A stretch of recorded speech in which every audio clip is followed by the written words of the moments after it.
Hello friends, welcome to food agri classes. Myself Laxmikant Rawat. तो आज जो हम आपके लिए टॉपिक लाए हैं, यूनिट 2 शुरू हो गई है ICAR के सिलेबस के एग्जाम में। यूनिट फर्स्ट कंप्लीट हो गई है। जो भी पोर्शन है जहाँ से क्वेश्चन पूछ जाते हैं वो हमने कंप्लीट कर दिया। आप हमारी वीडियो को चैनल पर जाके हमारी प्रोफाइल को खोल के वीडियो में आप जाके सभी वीडियो को देख सकते हैं।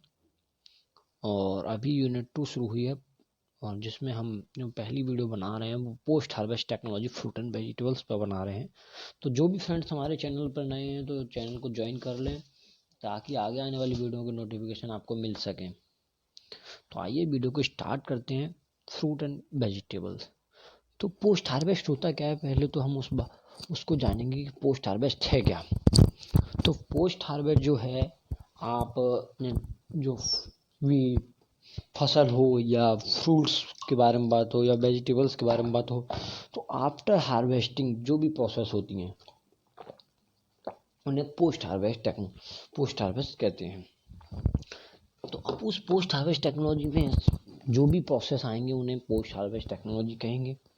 तो पोस्ट हार्वेस्ट के बारे में बता दिया है।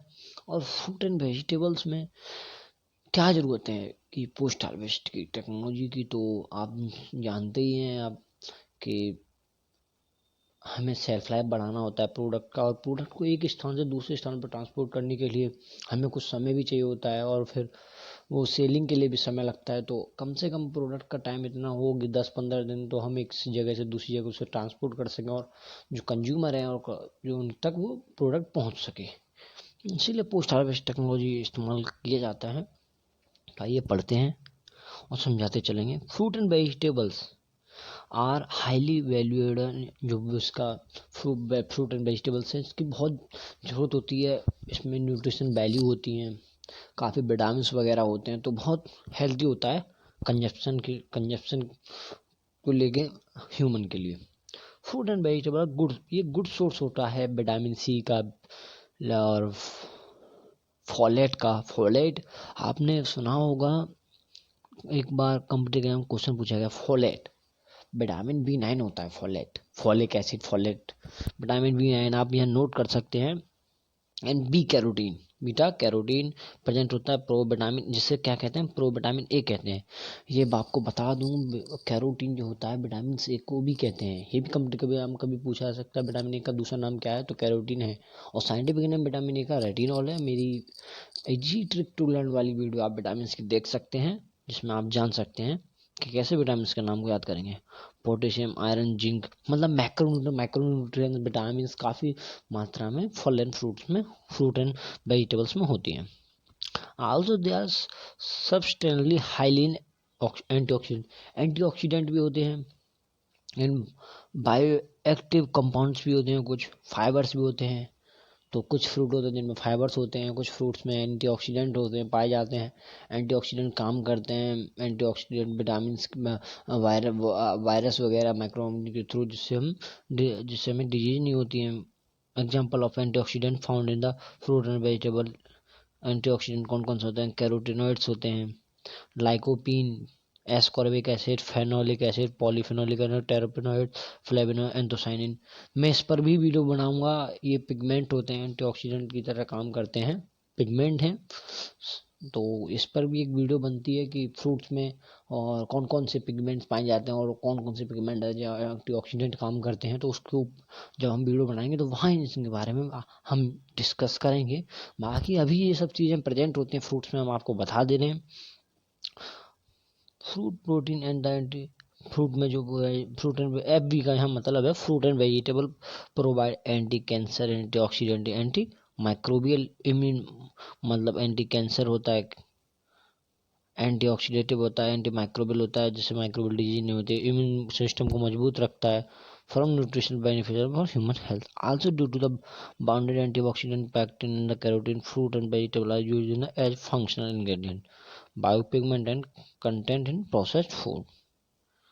Next, quality and safety. Fruit, भाई फूड की जो क्वालिटी एंड सेफ्टी, आप उसको कैसे क्वालिटी एंड सेफ्टी रखोगे कि फ्रूट दिखने में भी अच्छा लगे। और देखो, कोई भी चीज़ अगर प्रोडक्ट खरीदता है कस्टमर अगर प्रोडक्ट खरीदता है तो या तो उसकी अपीयरेंस देखेगा, भाई आप फ्रूट्स खरीदते होगे, वेजिटेबल्स खरीदते होगे बाजार में जाके, तो आप फ्रूट्स को देखते होगे कहीं से बेकार ना हो, अच्छा हो, दिखने में अच्छा लगे, तभी आप फ्रूट्स उस वेजिटेबल्स को खरीदते होगे। तो क्वालिटी एंड सेफ्टी, जो उसकी क्वालिटी है बनी रहे, मतलब अपीयरेंस बनी रहे, और सेफ्टी वो मतलब जैसे आप कहीं कहीं दब जाता है तो फ्रूट्स एकदम वहाँ से सड़ने लगता है, तो ऐसा ना हो। तो ये क्वालिटी एंड सेफ्टी का भी फ्रूट एंड वेजिटेबल्स का ध्यान रखना। Quality is the combination of the characteristic properties gives commodity value of the food consumer, मतलब कंज्यूमर रिक्वायरमेंट तभी रिक्वायरमेंट दे, क्वालिटी और सेफ्टी अच्छी रहेगी तो कंज्यूमर रिक्वायरमेंट बढ़ेगी। Quality focus on the nutrition, जो क्वालिटी फोकस करो न्यूट्रिशनल वैल्यू उसका, जैसे पोस्ट हार्वेस्टिंग के during the post harvest technology losses होते हैं विटामिन वगैरह का या न्यूट्रिशनल वैल्यू का, वो लॉस कम हो, सेंसरी लॉस कम हो, कलर टेस्ट और फिजिकल अपीयरेंस का लॉस कम हो। कुछ प्रोसेस में लॉस हो जाता है कलर्स का, अपीयरेंस से जैसे फर्क पड़ता है। Fruit and vegetable are quality are determined the post harvest production factors such as fruit and quality are the determined by pre harvest production such as low climate, soil test, water quality, plant pesticide। अच्छा use होगा तो fruit और vegetable जो हमें मिलेगा वो भी अच्छा मिलेगा। टू प्रोड्यूसर क्वालिटी और consider as a high yield, resistant to disease, easy to harvest, good appearance and food defect, as well as good shipping quality. Markets and distributors consider quality as a good appearance, firmness and shelf life. Consumer consider quality as a good appearance, firmness, size and good flavor. Convenient nutrition value and the good edible quality, जो बता दिया मैंने पहले ही कि अच्छा होगा तो consumer भी उसको खरीदेगा। Increase consumer awareness and the food safety has publicly held concern and freshly consumed food like fruit, vegetable related to foodborne illness, safe and pesticide and ripening chemical, जो हम केमिकल यूज कर रहे हैं, या जो फ्रूट है वो food illness disease, मतलब उससे डिजीज नहीं होनी चाहिए कोई फ्रूट से खा के। तो कोई भी चीज़ जैसे हम होता है फ्रूट्स के लिए पेस्टिसाइड इंसेक्टिसाइड यूज़ करते हैं, तो वो ज़्यादा मात्रा में यूज ना करें जिससे कंज्यूमर को नुकसान हो, तो वो भी सेफ्टी का ध्यान रखना है। फ्रूट एंड वेजिटेबल गेट कर डस्ट, और उस पर मतलब डस्ट वगैरह सॉइल वगैरह ना हो, गंदा संदा ना हो, वॉशिंग हो, अच्छे से साफ़ हो, तब उसे मार्केट में सेल करिए।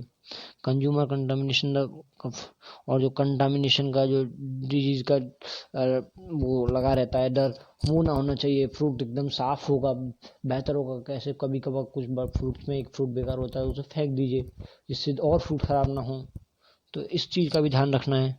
सेफ यूज ऑफ पेस्टिसाइड, जो पेस्टिसाइड और रैपनिंग के लिए यूज करते हैं। रैपनिंग क्या होता है, रैपनिंग प्रोसेस के बारे में पूछा है कंपनी यहाँ में। जो फ्रूट पकता है, एक रैपनिंग के लिए एक एंजाइम काम करता है हर फ्रूट्स में, तो जो रैपनिंग प्रोसेस होता है उसमें जो फ्रूट पकता है तो उसी को रैपनिंग कहते हैं, फ्रूट के पकने को। कुछ तो पेड़ पे ही पक जाते हैं, कुछ केमिकल से भी पकाने पड़ते हैं, तो वो रैपनिंग प्रोसेस में जो हम केमिकल यूज कर रहे हैं वो अच्छा होना चाहिए। Washing and sanitisation step before the during processing reduce this of chemical. Washing और अच्छे से हो जाती, जो पेस्टिसाइड और वो इंसेक्टिसाइड हमने यूज किया है फ्रूट्स पे ऊपर लग जाते हैं, फ्रूट और वेजिटेबल्स पे, वो रिमूव हो जाएं। Technology to reduce post harvest losses. भाई कौन टेक्नोलॉजी यूज करते हैं तो पोस्ट हार्वेस्ट के दौरान कौन से लॉसेज होते हैं, विटामिन वगैरह के लॉसेज होते हैं, तो वही पढ़ेंगे। फ्रूट एंड वेजिटेबल मेटाबॉलिक, जो fruit and vegetable metabolic activity होती है under ripening process, sensitive changes which has a control in order to preserve quality and producing shelf life. Application of post harvest technology has proven quantifiable post harvest losses reduction on different parts of the food bird, and could be a storage pathway reduce poverty, hidden hunger and malnutrition. The choice technology depend on crop type, climatic condition and availability and easy to use. Climatic और non climacteric fruit क्या होते हैं, ये भी computer के यहाँ पूछा गया है, तो आप नोट कर लीजिए क्लाइमेटिक फ्रूट्स और नॉन क्लाइमेटिक फ्रूट क्या होते हैं। क्लाइमेटिक फ्रूट वो होते हैं क्लाइमेटिक आफ्टर राइपनिंग द, मतलब फ्रूट का पक जाना तोड़ने के बाद, picked after the ripening, मतलब वो those fruit ripe after pick, जो फ्रूट तोड़ने के बाद भी पक जाते हैं, जैसे केला है, आम है, और बहुत सारे फ्रूट्स हैं जो तोड़ने के बाद भी पक जाते हैं, पपीता है, पक जाते हैं। लेकिन जो फ्रूट तोड़ने के बाद पके ना, जैसे कुछ फ्रूट होते हैं, जैसे आपने देखा होगा बेल पत्थर, वो जब पक जाता है खुद ही टूट जाता है, या सेब है, वो पकता है तभी खुद ही टूटता है।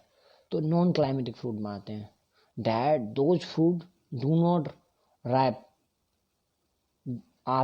बिफोर द पिक्ड, मतलब जब तक आप तोड़ लिए तब नहीं पकेगा, लेकिन तोड़ने के बाद नहीं पकेगा, लेकिन अगर आप तोड़े नहीं तो वो पेड़ पर ही पक जाता है। और ये नॉन क्लाइमेटिक की डेफिनेशन है, आप इसे नोट कर लीजिए। Post harvest technology intends to slow down the ripening and senses changes by minimize crops spoilage and microbial growth. Some of the post harvest technology involve chemical and physical, कुछ मतलब post harvest technology में chemical और physical process use किया जाते हैं। अब वो आगे हैं बताएंगे। उसके बाद फिजिकल मेथड इंक्लूड एटमॉस्फेरिक, हमने एटमॉस्फेरिक पैकेजिंग और कंट्रोल एटमॉस्फेरिक स्टोरेज के बारे में बताया था, पैकेजिंग के बारे में बताया था, तो वही सब करते हैं इसमें, आप वो वीडियो देख सकते हैं। Other emerging technology and cold plasma radiation ultrasound, मतलब बहुत सारी टेक्निक की जाती है जिससे क्या है kill reduction of the micro organism हो जाता है और कुछ इंसेक्ट वगैरह सब डेड हो जाते हैं।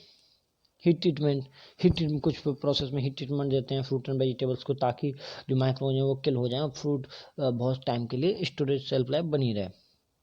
Heat treatment induce blanching, hot air, hot water dip, saturated water vapour, hot drying, ये सारी टेक्निक इस्तेमाल करते हैं ताकि फ्रूट का जो सेल्फ लाइफ है वो एक्सटेंड हो जाए। ब्लांचिंग जो होता है वो 100 बिलो होता है, 95 डिग्री सेल्सियस से अबव होता है, 102 मिनट के लिए होता है, जिससे जो एंजाइम है वो सब डेक्टिवेट हो जाते हैं, जिससे फ्रूट जिस प्रोसेस में उसी प्रोसेस में रहे, मेटाबॉलिक जो प्रोसेस उसमें चल रही होगी वो स्टॉप हो जाएगी वहीं। Heat treatment can be use for salt, heat treatment use करते हैं अप टू 1 आवर के लिए, for long up to 4 days, duration जो होता है एट टाइम जो होगा 37 to 55 degree Celsius, less than minute, hot air up to temperature of 60 degree Celsius, referred as a heat cooling condition method. Blanching is the pre treatment method before fruit and, blanching जो है pre treatment है method है before fruit and vegetables further processing, कोई भी processing कर रहे हो तो आपको ब्लांचिंग सबसे पहले करना पड़ेगा, जो एंजाइम का इनएक्टिवेशन करता है और मेटाबॉलिक प्रोसेस को बंद कर देता है। ब्लांचिंग यूज द इनएक्टिवेशन, जो ब्लांचिंग क्या क्या काम करता है। Blanching use the inactivate deteriorate enzyme maintenance freshness, stabilising nutrition value, acid एस्लाइसन माइक्रोऑर्गेनिज्म को किल कर देता है। ये ब्लांचिंग प्रोसेस में काम हो जाता है। Usually blanching involve dipping the fruit and vegetable in boiling near the boiling water 1 to 3 minute, 1 से 3 मिनट के लिए यूज करते हैं, 1 to 3 मिनट्स के लिए यूज करते हैं, depending on the their size and quality. Post harvest benefits, heat treatment are like to reduce the chilling, injury, delay ripening through inactivation of enzyme, controlling onset of fungi growth, killing insect and other microorganisms. Heat treatment, heat treatment can be used to preserve color and fruit and vegetable to prevent development of off flavor, जो of flavour आया था उसको prevent कर देता है। जो टमाटर वगैरह में हार्डन टमाटो हो जाता है, कैरेट वगैरह तो उनको सॉफ्ट कर देता है। And added to prolong shelf life, carrot and grapes. Example, mango fruit treated 50 degree Celsius, overall fruit eating quality weight of the compared to untreated at a 5 days। जो एग्जाम्पल है, mango fruit को 50 degree Celsius पे किया जाता है, जिससे उसका wait है उसमें वेट में लॉस आ जाता है, कमी आ जाती है। कॉम्बिनेशन ऑफ 1 मिथाइलोप्रोपिन, ये ट्रीटमेंट यूज किया जाता है जिससे प्रोडक्ट राइपनिंग प्रोसेस को कर सकते हैं और प्रोडक्ट मतलब एंटीऑक्सीडेंट बन जाता है, एंटी माइक्रोबियल होता है, मतलब डिजीज नहीं लगते हैं, कोई भी इंसेक्ट नहीं लगेगा। एंड कंट्रोल एटमॉस्फेयर स्टोरेज में भी यूज करते हैं मेथाइलोप्रोपिन ट्रीटमेंट को। Fruit quality bio active compound mango. Next, low temperature treatment. Low temperature treatment में आप क्या क्या यूज कर सकते हैं। Low temperature treatment one of the effect method to preserve quality and extending to produce life of fruit and vegetable. Low temperature refrigeration and the refrigeration stove can keep fruit and quality attribute to texture. ये low temperature क्या बनाए रखता है, texture, quality, flavour, ये सब बनाए रखता है फॉर लॉन्गर टाइम के लिए। रेफ्रिजरेशन का जो टेम्परेचर 1 to 4 डिग्री कंप्यूटर में पूछा गया है। रेफ्रिजरेशन टेम्परेचर वेरी करता है 1 to 4 डिग्री सेल्सियस, जबकि फ्रीजिंग टेम्परेचर रेंज वेरी करता है -18 टू, फ्रीजिंग का टेम्परेचर पूछा गया है कंप्यूटर में तो -18 to 35 डिग्री, -35 डिग्री सेल्सियस होता है। फॉर ट्रॉपिकल, ट्रॉपिकल को क्या फ्रूट्स को क्या होते हैं, ट्रॉपिकल उष्ण कटिबंधीय बोलते हैं, हिंदी में बोलते हैं उष्ण कटिबंधीय। उष्ण कटिबंधीय जो हॉट एंड ह्यूमिड एनवायरनमेंट जहाँ होता है, और मतलब बेसिकली उत्तर प्रदेश और थोड़ा आधा मध्य प्रदेश जो वहाँ फ्रूट्स वगैरह उगाए जाते हैं वो ट्रॉपिकल फ्रूट होते हैं, क्योंकि ये थोड़ा यहाँ गर्मी भी रहती है और ह्यूमिडिटी भी बना रहता है, और मतलब थोड़ा ठंडा भी मौसम रहता है। तो ऐसे जगह पर जो फ्रूट उगाए जाते हैं उन्हें ट्रॉपिकल फ्रूट कहते हैं। Low temperature condition is recommended before subjecting them the refrigeration of freezing temperature low injury in stored of fruit and vegetable. The approach use intermediate temperature prior to low temperature storage eliminate possibility of the low temperature stress trigger chilling injury. Therefore, it recommended manage fruit and vegetable temperature and maintain cold chain throughout the distribution and market operation to keep their freshness and nutrition value while prolonging shelf life. जिससे shelf life बढ़ जाती है। लो temperature treatment में आप या use क्या क्या कर सकते हैं, फ्रीजिंग यूज कर सकते हैं, लो फ्रीजिंग यूज कर सकते हैं, और इनके भी टाइप्स होते हैं, मैंने फ्रीजिंग में टाइप्स पढ़ाए हैं, क्विक फ्रीजिंग और क्विक ब्लांचिंग, आप ये सब यूज कर सकते हैं लो टेम्परेचर के लिए। मेथड ऑफ एनहेंसिंग राइपनिंग, जिससे राइपनिंग बढ़ जाए, राइपनिंग प्रोसेस मतलब मैंने बताया था जल्दी जल्दी पक जाते हैं फ्रूट्स, तो उसे इनहेंस कर सकते हैं, रोक मतलब धीरे धीरे वो राइप हो। आपने देखा होगा बड़ी बड़ी फल मंडियों में पेपर में पपीते वगैरह या फ्रूट्स को राइप करके क्यों राइप करके रखते हैं, जो इथाइलिन, उससे क्या होता है जब वो पकता है ना फ्रूट तो इथाइलिन निकलता है, तो जो पेपर होता है वो एब्जॉर्ब कर लेता है और तो जल्दी जल्दी वो पक नहीं पाता है, उसकी शेल्फ लाइफ बढ़ जाता है। आपने देखा होगा बड़े बड़े पेपर लगे होते हैं, वो यही होता है कारण कि जो पेपर होता है वो इथाइलिन ऑब्जर्वर होता है। जब इथाइलिन रिलीज होता है फ्रूट से तो पेपर एब्जॉर्ब कर लेता है जल्दी, इसीलिए वो जल्दी पक नहीं पाते हैं। तो वही यहाँ है कि आप कैसे रैपनिंग को इनहेंस कर सकते हैं। Conventional method induce the ripening method are useful isolated ripening of fruit and vegetable. Synthetic ripening chemical are use, जो रैपनिंग सिंथेटिक रैपनिंग के लिए केमिकल यूज करते हैं क्लाइमेटिक फ्रूट्स में। क्लाइमेटिक फ्रूट्स मैंने बता दिया था, like banana, mango, papaya, jackfruit and tomato में यूज करते हैं। कौन कौन से यूज करते हैं, these chemical are also applicable some non climacteric fruit, the pineapple are ripening. Accelerated fruit ripening technique useful for commercial agriculture because they are lead to uniform ripening taste, quality and pigment in market. Example ethylene gas, ethylene gas use होती है बहुत ज़्यादा ripening process में, पकाने के लिए सबसे ज़्यादा इथाइलिन गैस यूज करते हैं। इथाइलिन, इथाइलिन का फॉर्मूला क्या है, C2H4। A natural plant hormone gas है, responsible for fruit and vegetable को पकाने के लिए यूज की जाती है। It is exhibited both beneficial and injury effect कर, दोनों बेनिफिशियल भी है इंजरी इफेक्ट भी करते हैं fruit and vegetable. Beneficial application include fruit ripening, improving करता है कलर को, और अरोमा। टमाटो, मैंगो आपने देखा होगा पहले हरे होते हैं, फिर जैसे जैसे इथाइलिन प्रोसेस, इथाइलिन रिलीज होता रहता है वो धीरे धीरे लाल हो जाते हैं, अच्छे लगने लगते हैं, पहले हरे दिखने, और बनाना पहले हरा होता है फिर धीरे धीरे पीला और चमक चमक आ जाती है इथाइलिन होने, इथाइलिन पूरा जब रिलीज हो जाता है फ्रूट से। तो documented deleterious effect ethylene of the fruit and include promotion sensation, yellowish of leafy green vegetables and induce browning। Browning क्या होता है, आपने ब्राउनिंग पढ़ा होगा, कुछ फ्रूट्स हैं उसमें ब्राउन कलर के धब्बे बन जाते हैं, तो वही वो प्रोसेस है, ब्राउन हो जाता है, उसको भी रोकने के लिए ये सब प्रोसेस किया था। Also application Thailand to immune fruit and vegetable may produce negative effects such as a poor color, taste and undesirable flavor. Ethylene play an important role by improving quality of fruit and veg such as uniform ripening for banana, papaya, citrus and tomato. Ethylene जो करता है अच्छा flavour improve करता है, जिसके चीज में, बनाना में, पपाया में, सिट्रस, टमाटो में। इथाइलिन ट्रीटमेंट और फ्रूट एंड वेजिटेबल का डेली रूम एंड टेम्परेचर पर रखते हैं। एक बड़ा चैम्बर होता है जिसमें इथाइलिन गैस को भर देते हैं और फिर उसमें फ्रूट्स को लगा देते हैं। यही सब लिखा हुआ है। जो इथाइलिन का कंसंट्रेशन यूज करते हैं वो 0.1 ppm करते हैं इन एयर में, reported to threshold level for tracking the physiochemical activity. With newly developed ethylene testing and measuring device, product transport can detect critical ethylene concentrated inactive control action. तो ethylene process करके आप fruits को अपने अनुसार उसकी shelf life बढ़ा सकते हैं। 5-6 दिन बढ़ जाती है, आप उसको इथाइलिन ऑब्जर्वर यूज करो या गैस यूज कर दो।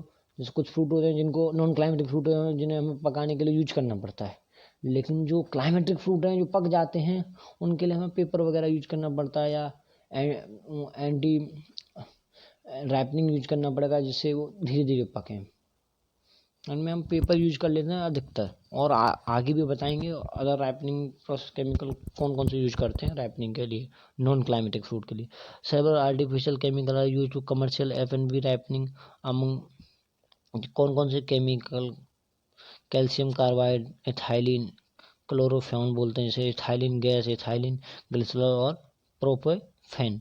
Ethylene ethephon 2 chloroethylphosphonic acid decomposed by hydrolysis to ethylene. Chlorine and phosphate is a pH are above. Similarly, calcium carbide product aceticated gas when absorbed moisture accelerator is an analogous to ethylene hormones. However, calcium carbide poses risk of expulsion and carries toxic material to consumer. Therefore, artificial ripening agent must be carefully controlled while community awareness of safety precaution must be observed and application refrigeration बंद। भाई कभी कभार refrigeration use करने से क्या ethylene process रुक जाता है, मतलब जो इथाइलिन है मतलब कम मतलब रिलीज हो पाता है, जम जाता है फ्रूट्स पे, तो जल्दी नहीं पक। डिले कैसे करते हैं रैपनिंग, मैंने बताया कि भाई कुछ फ्रूट्स होते हैं क्लाइमेटिक फ्रूट होते हैं वो जल्दी पक जाते हैं, तो उनको डिले कैसे करते हैं उसके लिए कौन कौन सी physical and chemical treatment use करते हैं। फिजिकल ट्रीटमेंट में रेडिएशन, मैंने वीडियो बनाई है उस पर, रेडिएशन पे एडिबल कोटिंग कर देते हैं लाइक एटमॉस्फेरिक पैकेजिंग और मॉडिफाइड पैकेजिंग यूज कर देते हैं। कौन से chemical oxide chemical treatment use करें, नाइट्रिक ऑक्साइड, सल्फर सब गैसेज, यहाँ से पेपर बन सकते हैं, वो पेपर सॉरी क्वेश्चन बन सकते हैं। तो आप याद कर लीजिए कौन कौन से केमिकल एजेंट हैं जो डिले करते हैं राइपनिंग को। Nitric oxide, sulphur dioxide, gases treatment कौन सा, ozone, 1 methyl cyclopropene, amino thio जाइलोबाइन, थायोसाई vinyl glycine, ABG, silver nitrate, silver thiosulphide, benzo thiazole, controller use होती है। इमर्जिंग टेक्नोलॉजी, आज some technology which inhibit and ethylene product inhibit करते हैं ethylene production को, acting during ripening and storage fruit and vegetable, और extending करते हैं self life को। कैल्शियम की एप्लीकेशन क्या, calcium chloride eight a low temperature use to suppress reducing chilling engineering को रिड्यूस करती है। Control development of physiochemical disorder उसको करती है। इनकी रेजिस्टेंट मतलब डिजीज रेजिस्टेंस बनाती है फ्रूट्स को। Tomato treat with calcium chloride पर स्टोर, जब कैल्शियम क्लोराइड से स्टोर कर देते हैं तो 21 दिन के लिए स्टोर हो जाता है टमाटर। एक्सटेंड करता है सेल्फ लाइफ प्रोडक्ट की। 1 मिथाइलो साइक्लोप्रोपेन मैंने बताया था, डिले करता है राइपनिंग प्रोसेस को। और जो ये सच है पिगमेंट चेंज डी फ्लेवर, ये फ्लेवर और अपीयरेंस को बढ़ा देता है। Never the product negligible effect on Indian quality, nutrition content and consumer applicable to fruit and vegetable, bind the block the ethylene receptor preventing singling, thereby inactivation sequence and ripening some of the fruit and vegetable. It is used as ethylene anti-agnostic and climatic fruits के लिए use होता है। मैंने बताया था कि delay of ripening करता है 1 methylcyclopropene. It is use the control ripening बाइडेंज fruit and including banana, apples किस में यूज है। जो फ्रूट में इनका पेड़ से तोड़ने के बाद पक जाते हैं उनके लिए ये यूज करते हैं। कोकम्बर, पाइनएप्पल, स्क्वैच, मेलन के लिए यूज होता है। Major commercial use in have been use apple fruit to maintain their crispiness हो जा, क्रिस्पीनेस टाइप का हो जाता है उसके लिए यूज करते हैं। मेन जो यूज होता है क्रिस्पीनेस के लिए यूज होता है। in combination with other technology control atmospheric storage and low temperature fruit can be stored, मतलब 1-methylocyclopropane का यूज करके इसे लॉन्ग टाइम के लिए स्टोर कर सकते हैं फ्रूट एंड वेजिटेबल्स को, उसके लिए भी यूज करते हैं। High dose then recommended fruit and vegetable do not ripe at all, जब हाई डोज दे देंगे तो फ्रूट जल्दी से राइप नहीं होगा, पकेगा नहीं। सैनिटाइजिंग केमिकल क्या होता है कि उस फ्रूट को सैनिटाइज कर देना, माइक्रोबियल उस पर वायरस वगैरह हैं जो माइक्रोबियल डिजीज हो जाते हैं जिससे खाने से, तो वो ना हो इसीलिए उसे साफ वॉश करो और उसके लिए यूज करो। केमिकल्स, तो केमिकल्स यहाँ लिखे हैं, several chemical are use sanitise surface processing area of the fruit and remove the killing micro pathogenic microorganism. Best participate the focus on the preventing combination of fruit and vegetable first placing along the value of the chain. However, this is always possible and use the technique that reduce the eliminate microbial important. तो कौन कौन से chemical हैं जो use होते हैं? Chlorine like hypochlorine, chlorine dioxide, ozonation, hydroperoxide, tetrasodium phosphate, organic acid like acetic acid, lactic acid, citric acid, tartaric acid. Tartaric acid जो होता है वो ग्रेप में होता है, यहाँ से कुछ क्वेश्चन बनने वो भी मैं आपको बता दूँ। मैंने बोला है मैं हर वीडियो में अलग से भी कुछ बता देता हूँ, ये नहीं है उस वीडियो में है या नहीं है, लेकिन टार्टरिक एसिड है, पूछा गया है ग्रेप में मिलता है। और ये एसिटिक एसिड और सिट्रिक एसिड में एक ट्रिक बताऊंगा यहाँ आपको इस वीडियो में। आप acetic acid and citric acid किससे प्रोड्यूस होते हैं? ये माइक्रोऑर्गेनिज्म से प्रोड्यूस होते हैं। तो वो माइक्रोऑर्गेनिज्म कौन से हैं? तो उस ट्रिक को याद करने के लिए जो एसिटिक एसिड है एसिटोबैक्टर, आप नोट कर लिए, एसिटोबैक्टर, एसिटिक एसिड प्रोड्यूस होता है एसिटोबैक्टर, और दूसरा जो है सी आ रहा है तो पीछे क्लोस्ट्रीडियम। तो एसिटिक एसिड ए और सी, वैसे याद कर सकते हैं डायरेक्ट, ए से एसिटोबैक्टर, सी से क्लोस्ट्रीडियम, ये प्रोड्यूस होता है। और सिट्रिक एसिड किससे प्रोड्यूस होता है? सी से होता है कैंडिडा स्पीसीज, और यहाँ आई से कोई ट्रिक नहीं है, लेकिन ये जो प्रोड्यूस है दूसरा बैक्टीरिया है वो एस्परजिलस स्पीसीज बैक्टीरिया है, सिट्रिक एसिड जो प्रोड्यूस है, आप नोट कर लीजिएगा।